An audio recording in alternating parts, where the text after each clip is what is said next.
আজকের সভার শ্রদ্ধেয় সভাপতি মহাশয়, উপস্থিত মঞ্চে অন্যান্য ব্যক্তিবর্গ, মতুয়া ভক্তরা এবং আপনারা শিমুরালী অঞ্চলের আপামর জনসাধারণ যারা আমাদের এই মাইকের বক্তব্য শুনতে পাচ্ছেন, তাদের উদ্দেশ্যে বলছি, নির্বাচন ঘোষণা হয়ে গেছে। আমরা এখান থেকে দাঁড়িয়ে দেখতে পাচ্ছি ভোট দেওয়ার জন্য দেওয়াল লেখন হয়েছে মুকুটমণি অধিকারী। আশেপাশে হয়তো জগন্নাথ বাবুর জন্য ভোট চাওয়া হচ্ছে। একটু ওপাশে গেলে আমাদের ঠাকুর বাড়ির ছেলে শান্তনু ঠাকুর, বিশ্বজিৎ দাস, তারা ইতিমধ্যে ভোটের ময়দানে নেমে পড়েছেন। আমরা তারই মধ্যে আজকে এইখানে আমরা সভা করছি, কিন্তু আমরা আপনাদের কাছে এদের কাউকে ভোট দেওয়ার জন্য বলতে আসিনি, কিন্তু ভোট দেবার জন্য বলতে না এলেও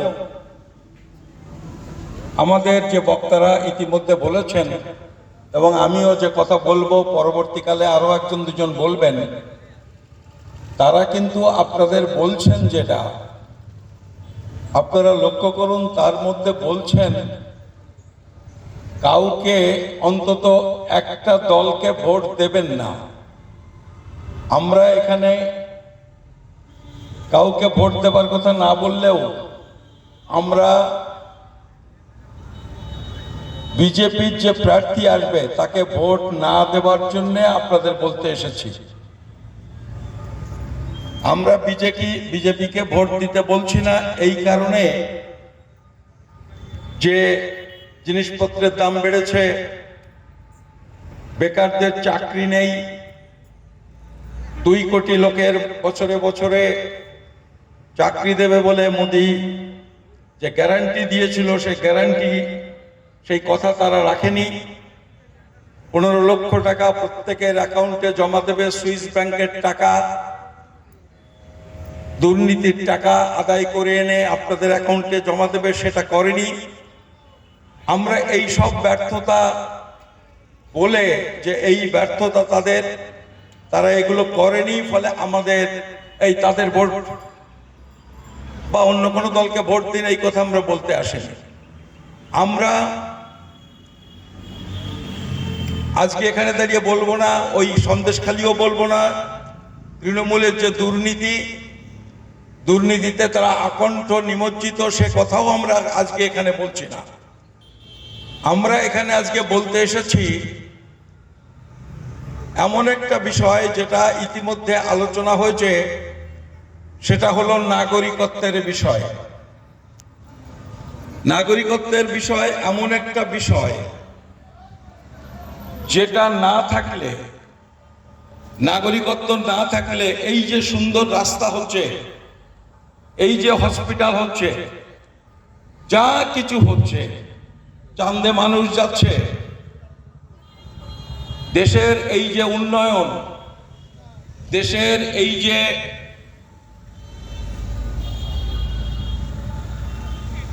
এইগুলি, এই নাগরিকত্ব না থাকলে এর আর কোনো অর্থ নেই। আমরা সেই নাগরিকত্ব নিয়ে দুটো কথা বলতে এসেছি। আমার মনে হয় যারা আমাদের এই মঞ্চের সামনে আসেননি, কিছু মানুষ এসছেন, আর যারা বিভিন্ন দোকানে বসে এই সবার বক্তব্য শুনছেন, আমি প্রত্যেককে বলবো, বা আমরা অন্তত জানি, বুঝতে পারি যে প্রত্যেকটা মানুষের মনে আজকে কয়েকটা প্রশ্ন ঘুরপাক খাচ্ছে। সেটা হলো, আমরা এই দেশে দীর্ঘকাল বসবাস করি, তাহলে কি সব শুনছি? আমরা এ দেশের নাগরিক নই? আমরা কি সত্যি নাগরিক না? আমরা কি এই দেশে তাহলে সত্যি বেনাগরিক হয়ে যাব? আমরা কি এই দেশে বসবাস করতে পারবো না? এই যে বিজেপি গত 11 তারিখে রুলস প্রকাশ করেছে, আমরা কি এই K-19 অনুযায়ী, এই রুলস অনুযায়ী নাগরিকত্ব পাবো, না এই রুলস অনুযায়ী আমরা নাগরিকত্ব পাবো না? অথবা এই যা হলো, এটা কি আমাদের জন্য আরো কিছু খারাপ হয়ে গেল? এইরকম নানান প্রশ্ন শুধু মতুয়াদের নয়, এই এলাকার প্রত্যেকটা মানুষের মনে ঘুরপাক খাচ্ছে।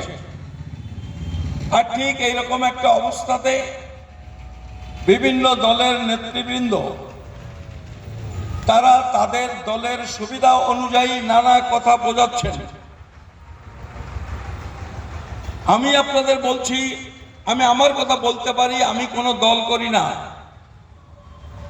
আমি সিপিএম করি না, কংগ্রেস করি না, তৃণমূল করি না, বিজেপি করি না, কিন্তু আমি মানুষের এই যে নাগরিকত্বের আন্দোলন, এই আন্দোলন 2004 সাল থেকে একটানা এই আন্দোলন সংগঠিত করেছি, নিজে অংশগ্রহণ করেছি, এইগুলো আমরা করেছি।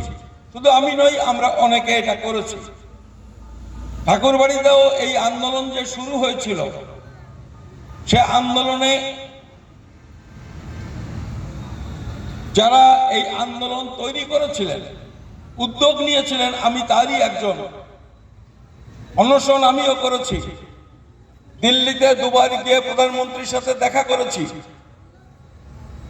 2010 সালের 28শে ডিসেম্বর সেই যে ঐতিহাসিক সমাবেশ কলকাতা ময়দানে হয়েছিল, সেখানে উদ্বাস্তুদের নাগরিকত্বের প্রশ্নে একমাত্র আমি বক্তা ছিলাম। আমি বিষয়টা, আপনিও খোঁজ খবর নিলে জানতেন, আমি যে খুব বুদ্ধিমান মানুষ তা নই। আপনি যে কাজটা করেন সে কাজটা আপনি ভালো জানেন, ততটা আমি জানি না। আবার অন্য আরেকজন যে কাজটা করেন তিনি সেটা ভালো জানেন, অন্যরা অতটা ভালো জানে না। আমরা এটা করেছি বলেই বিষয়টা খানিকটা জানি, আর সেই কারণেই আজকে দুটো কথা আপনাদের সামনে বলতে এসেছি। আমরা এই রুলস বের করার পরে বলছি যে এই আইনে নাগরিকত্ব হবে না, এইরকম কিন্তু নয়। আপনাদের মনে আছে, বেশি দিন আগের কথা নয়, ঠিক এই জায়গাটাতে এই রঞ্জিত বাইন, আমাদের দাদার নামটা কি জানো, সমীর মণ্ডল, তারা থেকে এইখানে মঞ্চ বেঁধেছিলেন, একদম এই জায়গাটাতে। আমরা করিমপুর থেকে পদযাত্রা শুরু করেছিলাম। সেই পদযাত্রা 15 দিনের পদযাত্রা, আমরা বোধহয় 7 দিন বা 8 দিনের মাথায় এইখানে পৌঁছেছিলাম। তখন এসব রুলস বেরোয়নি। এই জায়গাতে আমি বক্তৃতা করে বলেছিলাম, বিজেপি বলছে এই রুলস বেরোলে আপনি নাগরিকত্ব পেয়ে যাবেন। বিজেপি বলছে আপনাদের কোনো কাগজপত্র লাগবে না, রুলস বেরোবে, আপনারা ভারতের নাগরিক বলে পরিগণিত হবেন। তখনও এই কথা বিজেপি বলছিল। আমরা এখানে দাঁড়িয়ে বক্তৃতা করে বলেছিলাম যে আইন তৈরি হয়েছে, রুলস বেরোবার পরেও আপনারা দেখবেন এই আইনে নাগরিকত্ব হয় না। আমরা কি হাত গুনতে পারি? আমরা তো হাত দেখা ব্যবসা আমাদের নয়। আমরা হাত দেখে বলিনি, হাত গুনে আমরা বলিনি, আমরা বলেছি আইনটা দেখে। কারণ ভারতবর্ষের নিয়ম হলো, ভারতবর্ষের না গোটা পৃথিবীর নিয়ম হলো, আইন যেটা হয়, আইনের চৌহদ্দির মধ্যে রুলস তৈরি করতে হয়, তার বাইরে রুলস তৈরি হয় না। আইনটাই হচ্ছে প্রধান। আইনটা কি করে কার্যকরী হবে তার কিছু আনুষঙ্গিক বিষয়গুলো রুলসের মধ্যে বলে দেয়। দেখুন এইটার ক্ষেত্রেও তাই হয়েছে। আইনে বলেছে মাত্র 3টে দেশ থেকে যারা এসেছেন 6টা সম্প্রদায়, তাদের ভারতবর্ষে দরখাস্ত করার সুযোগ পাবে। দরখাস্ত মঞ্জুর হতে পারে, দরখাস্ত না মঞ্জুর হতে পারে। এই যে 3টে দেশ যখন বলল, 6টা সম্প্রদায় যখন বলল, তখন আপনি আবেদন করলে আপনাকে এই দুটো ডকুমেন্ট দেখাতে হবে। দেখাতে হবে আপনি হিন্দু কিনা, প্রমাণ করতে হবে আপনি বৌদ্ধ কিনা, শিখ কিনা, জৈন কিনা, আর আপনাকে প্রমাণ করতে হবে আপনি বাংলাদেশ থেকে এসেছেন কিনা। কি দিয়ে প্রমাণ হবে? এই যে K-19 এবং তার রুলস, এইটাতে কিন্তু মোদি এবং অমিত শাহর দায়িত্ব শেষ। মোদি এবং অমিত শাহর আর কোনো দায়িত্ব নেই, কোনো কাজ নেই। তাদের কাজ কিন্তু শেষ হয়ে গেছে। এর পরের কাজ কে করবে? এর পরের কাজ করবে প্রশাসন, এর পরের কাজ করবে অফিসাররা। আজকে বা কালকে যে নির্বাচন হবে 2024, মোদি থাকতে পারে, নাও থাকতে পারে, নতুন গভর্নমেন্ট আসতে পারে, পুরনো গভর্নমেন্টও টিকতে পারে।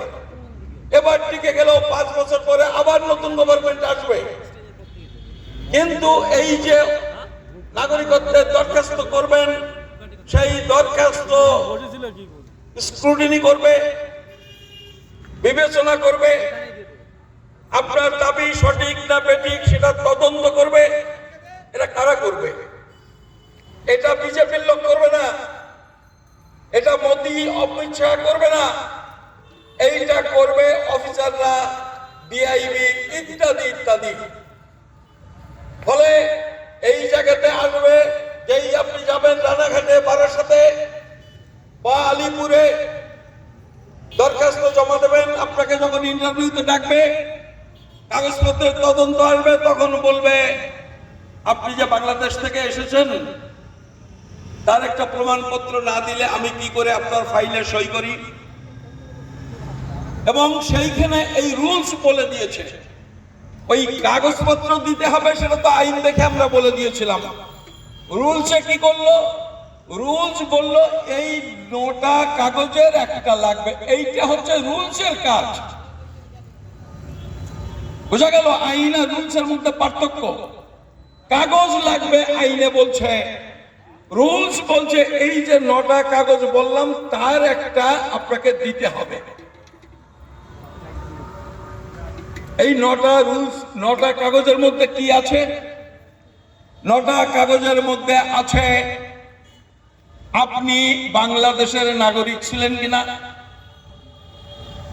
বাংলাদেশে বসবাস করতেন কিনা, এইটা প্রমাণ করবার জন্য বলেছে সেই 40 বছর আগে যখন এসেছিলেন যদি পাসপোর্ট নিয়ে এসে থাকেন, সেই পাসপোর্টে যদি আপনার বক্সার মধ্যে বাধা থেকে থাকে বা ওই টিনের ট্রাঙ্কের মধ্যে যদি থেকে থাকে, তাহলে ওইটা দেখালে হবে।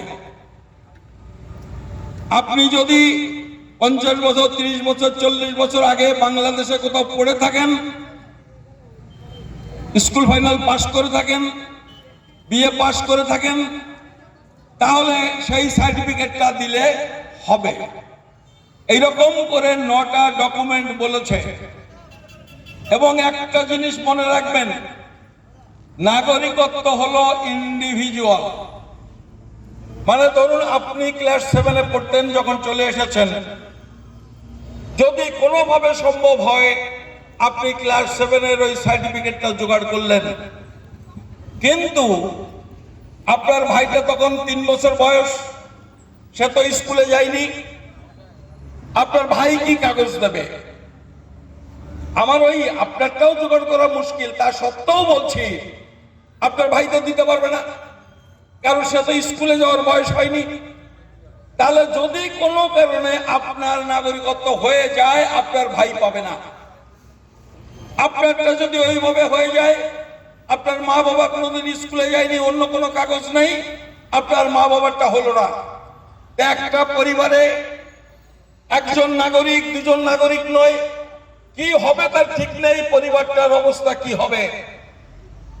মা বাবা খারাপ অবস্থার মধ্যে আছেন, ভাই খারাপ অবস্থার মধ্যে আছেন, একজন যদি টিকে যান তিনি কি ভালো থাকতে পারেন? এটা হয় না। ফলে এইরকম একটা জিনিস এরা তৈরি করেছে। কাগজটা দিলেই কিন্তু হবে না। আপনি যে কাগজ দিলেন, দেখেন না ডিআইবি এনকোয়ারিতে আসে, কাগজ দিলেই হয়ে যায়? কাগজগুলো ঠিক আছে কিনা? চাকরি পেলে কি হয়? আপনি যত ডকুমেন্ট দিলেন তার ভেরিফিকেশন হয়। বাংলাদেশের কোন ডকুমেন্ট দিলে জেপিসি রিপোর্টে বলেছে সেই কাগজের ভেরিফিকেশনের জন্য বাংলাদেশে পাঠানো হবে। কি করে এনকোয়ারি হবে সেটা বলে দিয়েছে ওই জেপিসি রিপোর্টে। মোদি গভর্নমেন্ট বলেছে, মোদি গভর্নমেন্ট বলেছে সেন্ট্রাল গভর্নমেন্টের যে সমস্ত এজেন্সিস আছে ইনক্লুডিং র RNAW, সব থেকে বড় গোয়েন্দা সংস্থা, তারা এনকোয়ারি করবে। এনকোয়ারি করে তার রিপোর্ট জমা দিলে তারপরে যদি আপনার পক্ষে তদন্ত রিপোর্ট যায় আপনি পেলেও পেতে পারেন। আপনি যে 2014 সালের আগে এসেছেন, কাগজ দেখাতে হবে 2014 আগে এসেছেন, সেটা কিন্তু আইন বলে দিয়েছে। কি কি কাগজ, কয়টা কাগজের মধ্যে আপনি একটা দেখালে হবে সেইটা রুলসে বলে দিয়েছে। সেখানে 20টা কাগজের একটা লিস্ট করে দিয়েছে, তার একটা দেখালে হবে। সেইটা তুলনামূলকভাবে আমাদের পক্ষে খানিকটা সহজ। ফলে আমরা আপনাদের বলছি এই আইনের কাগজপত্র, তার লেখার যে ভাষা, এইটা আমরা গ্রামের যারা সাধারণ মানুষ, এমনকি ওই মাস্টারমশাইরাও, তারাও পড়ে এটা ঠিক মতো বুঝতে পারে না। এটার সাথে ওটা জড়িত, ওটার সাথে ওটা জড়িত, এইরকম ভাবে জটিল করে তৈরি করা। আমরা আপনাদের বলছি অত জটিলতায় যাওয়ার দরকার নেই। আমরা বলছি দরখাস্ত করে আপনি নাগরিকত্ব পাবেন না। আপনাদের কাছে কি সেই লিফলেট আছে? 3 রঙের লিফলেট আমরা এখানে দাঁড়িয়ে দিয়েছিলাম। এই রঞ্জিত, এখানেও তো আমরা লিফলেট দিয়েছিলাম। রঞ্জিত, মনে আছে? 3 রঙের লিফলেট আমরা এখানেও দিয়েছিলাম। আপনারা সেই লিফলেটটা দেখবেন, আপনারা একটু দেখে নেবেন। আমরা সেখানে এই কথাগুলো বলেছিলাম যে এই সমস্যাগুলো আসতে যাচ্ছে। বিজেপি, আপনারা একটু মনে করুন 2003 সালের কথা, আদ্যপান্ত মিথ্যে কথা বলে। সেই মিথ্যে কথা, আমি নিচু স্তরের কর্মীদের কথা বলছি না, নিচু স্তরের কর্মীরা তো নেতারা যা বলে দেন সেইটা বলেন। আমি একদম উচ্চ স্তরের নেতাদের কথা বলছি, যেটা আমি আপনি বলতে পারবো না। ওই রকম নির্জলা মিথ্যে কথা গ্রামের মানুষ বলতে পারবেন না। আমাদের দেশের প্রধানমন্ত্রী, স্বরাষ্ট্রমন্ত্রী অমিত শাহ, তারা নির্জলা মিথ্যে কথা বলেন। তারা বারবার বলেছেন আমরা এই মানুষগুলোকে নাগরিকত্ব দেব, কোনো কাগজপত্র লাগবে না। আপনারা একটু 2003 সালটা মনে করুন। 2003 সালে যখন এই আইন তৈরি হয়েছিল, তাতে 21B একটা সেকশন করে বলেছিল পৃথিবীর যে কোনো দেশ থেকে, 3টে দেশ না, যে কোনো দেশ থেকে, ওই 6টা সম্প্রদায় নয়, যত সম্প্রদায় পৃথিবীতে আছে তার কেউ যদি ভারতে আসে, অনুমতি পত্র নিয়ে যদি আসে, ভিসা নিয়ে যদি আসে, ভিসা না নিয়ে যদি আসে, অনুমতি পত্র যদি না নিয়ে আসে, অথবা অনুমতি নিয়ে আসলেও অনুমতির সময়সীমা যদি পার হয়ে যাওয়ার পরেও ভারতে থেকে থাকে, তাহলে তিনি অনুপ্রবেশকারী। এইটে 21B-তে অটল বিহারী বাজপেয়ী সরকার এই আইন তৈরি করেছিলেন 2003 সালে।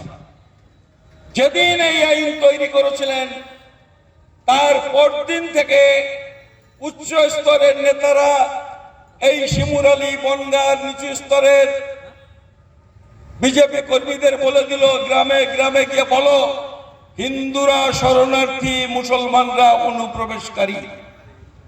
জানেন তো এই কথা আপনারা? আমি শুধু মনে করে দেওয়ার জন্য বলছি, আসলে সবাইকে অনুপ্রবেশকারী ঘোষণা করেছিল, কিন্তু আদতে কারা অনুপ্রবেশকারী হয়েছিল? কজন মুসলমান এসেছে? কজন মুসলমানের বাড়িতে আধার কার্ড ডিঅ্যাক্টিভেট করার চিঠি গেছে? গেছে?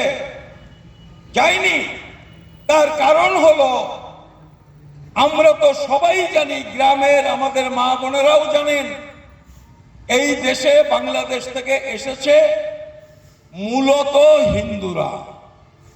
দুই চারজন ছোট ছোট বদমাস মুসলমান হয়তো আসতে পারে পুলিশের তাড়া খেয়ে, ওগুলো হিসেবের মধ্যে ধরা যায় না। গ্রাম এলাকা কৃষক মানুষ, আপনারা জানেন, ওই শ্যামা মারতে গেলে দুই চারটে ধান মারা পড়ে যায়, ওটা হয়। তাহলে যখন বললো বিনা পাসপোর্টে আসলে অনুপ্রবেশকারী, বিজেপি যখন এই আইন করলো, আসলে অনুপ্রবেশকারী কাকে বলেছিল? অনুপ্রবেশকারী বলেছিল হিন্দুদের। প্রচারটা করলো, দেখুন হিন্দুরা শরণার্থী, মুসলমানরা অনুপ্রবেশকারী। নির্জলা মিথ্যে কথা বলল। আর ঠিক একইভাবে K-19, যেখানে শুধুমাত্র তাদের নিজেদের তৈরি করা ওই যে আইন যে অনুপ্রবেশকারী তকমা দিয়েছিল, K-19 শুধুমাত্র সেই অনুপ্রবেশকারী তকমা মুক্তিটা দিয়েছে। কিন্তু প্রচার কি শুরু করলো বিজেপি?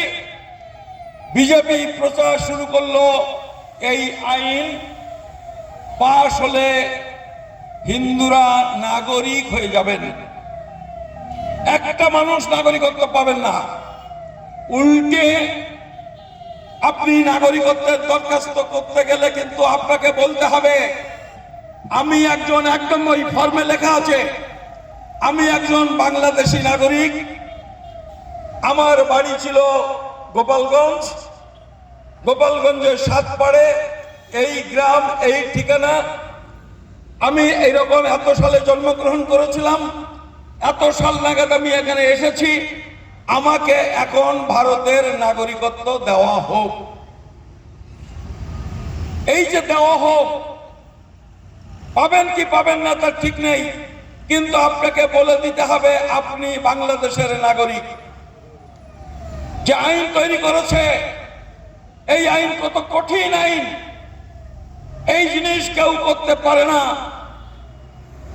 একজনের ছেলে বা একটি ছেলে ক্লাস 7 এসে ভর্তি হয়েছিল আপনাদের এই স্কুলে, তারপরে এখান থেকে এখন বিএ পাস করে একটা চাকরি করে, তাকে লিখে দিতে হবে সে চাকরি করে, সরকারি চাকরি। সে যেহেতু ওদেশে জন্ম, এখানে এসে 7-এ ভর্তি হয়েছিল, সে কিন্তু নাগরিক নয়। তাহলে তাকে লিখতে হবে সে চাকরি করছে, সরকারি চাকরি, যে আমি বাংলাদেশের নাগরিক, আমাকে ভারতের নাগরিকত্ব দেওয়া হোক। এইটা একজন মানুষের পক্ষে সম্ভব? এটা সম্ভব নয়। এইটা অমিত শাহ জানে, এইটা মোদি জানেন যে এরা এটা করতে পারবে না। শুধু ভোটের সময় বলবে আমরা তো একটা আইন করে দিয়েছি, তোমরা দরখাস্ত করলে না, তো আমি কি করতে পারি? একদম এইটা হচ্ছে তাদের প্ল্যান। ফলে এইটা থেকে সাবধান হন। ওই যে সামনে লেখা আছে মুকুটমণি অধিকারী, মুকুটমণি অধিকারী জিততে পারলে কালকে এমপি হবেন। মুকুটমণি অধিকারীর একটা স্টেটমেন্ট বেরিয়েছিল কাগজে, আপনারা দেখেছেন বোধহয়। জিজ্ঞেস করেছে সাংবাদিকরা যে মুকুটমণি অধিকারী, শান্তনুকেও জিজ্ঞেস করেছে যে শান্তনু ঠাকুর আপনারা দরখাস্ত করবেন তো? অসীম অসীম অসীম সরকারকেও জিজ্ঞেস করেছে। তিনজনই বলেছে আমি কেন দরখাস্ত করব, আমি তো এই দেশেই জন্মেছি। শুনেছেন তো? তার মানেটা কি? তারা এমএলএ এমপি, তারাও এই জায়গাতে দরখাস্ত করতে সাহস পাচ্ছেন না। আর আপনাদের বলছে আপনারা দরখাস্ত করুন। আপনারা আমাদের এই ভাষণ শুনে আমার কথা বিশ্বাস করবেন না আমি জানি, কারণ যারা মতুয়া তারা তো ঠাকুর বাড়ির ছেলে শান্তনু, হরিচাঁদের রক্ত তার শরীরে বইছে, ফলে তারপরে আপনারা অনেক বেশি নির্ভর করেন। আমি তো কোথাকার একজন সাধারণ মানুষ। মোদি বলছেন প্রধানমন্ত্রী হয়ে যাবে, স্বরাষ্ট্রমন্ত্রী অমিত শাহ বলছেন হয়ে যাবে, আমি তো সেখানে চুনোপুটি। ফলে আপনি তাদের কথা বিশ্বাস করবেন, আমার কথা বিশ্বাস করবেন না। এইটাই সাধারণ মানুষের হয়, হোক বা অসীম সরকার যাই বলুন, সেটা হতে পারে। কিন্তু আমি তবু আপনাদের বলবো, অমিত শাহ নিজেই বলেছে যে আপনাদের তাড়াহুড়ো করার কোনো দরকার নেই। কেন দরকার নেই? কারণ আইনে আপনাকে বলেনি যে 2024-এর মধ্যে দরখাস্ত করতে হবে কি 2025-এর মধ্যে দরখাস্ত করতে হবে, এরকম কোনো সময় উল্লেখ করেনি। ফলে আমাদের কথাটা শুনলেন, রঞ্জিতের কথাটা শুনলেন, আবার ওরা যেটা বলছেন আপনি শুনুন। শুনে আমি শুধু বলবো আবেদনটা না করে 2 বছর ওয়েট করুন, 2 বছর দেখুন কোথাকার জল কোথায় গড়ায়। আপনার তো সময়সীমা তো পার হচ্ছে না, না হয় 2 বছর পরে করবেন। 2 বছরের মধ্যে বুঝে যাবেন যে আমরা ঠিক বলছি না মোদি ঠিক বলছেন, একদম আপনার কাছে পরিষ্কার হয়ে যাবে। ফলে আজকে এই সমস্ত ভাওতাতে বিশ্বাস না করে, এই যে 2 বছর পর আপনি দরখাস্ত করবেন, যেটা বললাম, ওয়েট অ্যান্ড সি, অপেক্ষা করুন এবং লক্ষ্য করুন কি হচ্ছে। এই 2 বছর বসে থাকবেন না। এই 2 বছর এই আইনটাকে পরিবর্তন করার জন্য আসল লড়াই করি। আমি আপনাদের বলছি, লড়াইয়ের ময়দানে যদি আপনারা নামেন, 2 বছরের মধ্যে এই আইন পরিবর্তন করে এমন আইন তৈরি করা সম্ভব যেখানে আপনারা প্রত্যেকেই নাগরিক বলে ঘোষিত হবেন। আমরা ওই যে 3টে কাগজের 3 রঙের লিফলেটের কথা বলছিলাম, আমরা ওই 3 রঙের লিফলেটে আমরা বলেছিলাম যে এই যে আবেদন করে নাগরিকত্ব দেওয়ার যে ফন্দি ফিকির করেছে বিজেপি, এই আবেদন করার লাইনে কেউ ঢুকবেন না। আমরা বলছি আমাদের ভোটার কার্ড আছে, অধিকাংশ লোকের আছে, আধার কার্ড আছে, রেশন কার্ড আছে, আমরা এই দেশে স্থায়ীভাবে বসবাস করি। আজীব আর 5টা লোকের মতো আমরা এখানে নাগরিক অধিকার ভোগ করি। আমাদের দাবি করতে হবে, ওসব দরখাস্তর মধ্যে আমরা যাব না। আমাদের পার্লামেন্টে আইন তৈরি করো, করে বলো যে ভারতবর্ষে যারা স্থায়ীভাবে বসবাস করে তার প্রত্যেকটা মানুষ ভারতবর্ষের নাগরিক। এই আইনটা তৈরি করে দিলে আর দরখাস্ত করতে হবে না, ওই ঝুঁকির মধ্যে যাওয়ার প্রয়োজন নেই। যদি মনে হয় এই যে আমরা এখানে দাঁড়িয়ে যারা বক্তৃতা করছি এইটাই অনেক নিরাপদ রাস্তা, তাহলে সেই আইন তৈরি করবার জন্য রাস্তায় নামুন। আজকে আপনারা অনেকে বলেন বিশ্ব নেতা মোদি, অনেক বড় নেতা, অনেক শক্তিশালী নেতা, যা কয় তাই হয়। আসলে তা নয়। 2003 সালে হিন্দুদের অনুপ্রবেশকারী ঘোষণা করেছিল, শিখদের অনুপ্রবেশকারী ঘোষণা করেছিল, বৌদ্ধ খ্রিস্টানদের অনুপ্রবেশকারী ঘোষণা করেছিল।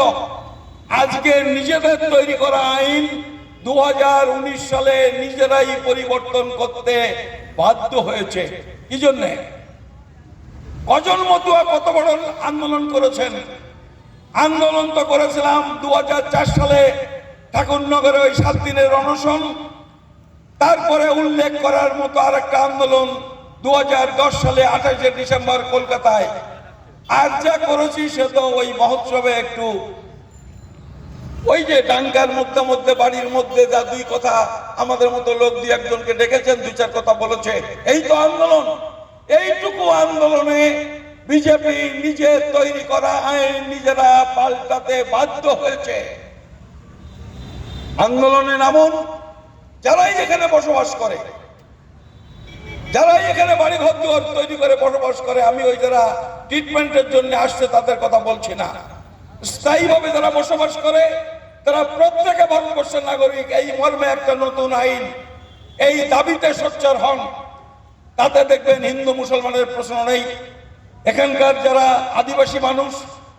আদিবাসী মানুষেও নাগরিকত্বের জন্য তার সমস্যা হবে না, এখানকার যারা মুসলমান তাদেরও সমস্যা হবে না, কারোরই সমস্যা হবে না। আমরা যারা ওপার বাংলা থেকে এসেছি তাদেরও সমস্যা হবে না। ফলে এই দাবিতে আন্দোলনে সামিল হওয়ার জন্য আপনাদের আবেদন জানিয়ে আমার আজকের এই ছোট্ট বক্তব্য আমি এখানে শেষ করছি। আপনাদের সবাইকে নমস্কার। জয় শ্রী হরি গুরুচরণ। ধন্যবাদ দাদা সুকৃতি রঞ্জন বিশ্বাসকে। সত্যি তিনি আইন বোঝেন এবং দীর্ঘদিনের উদ্বাস্তুদের লড়াইয়ের সাথী।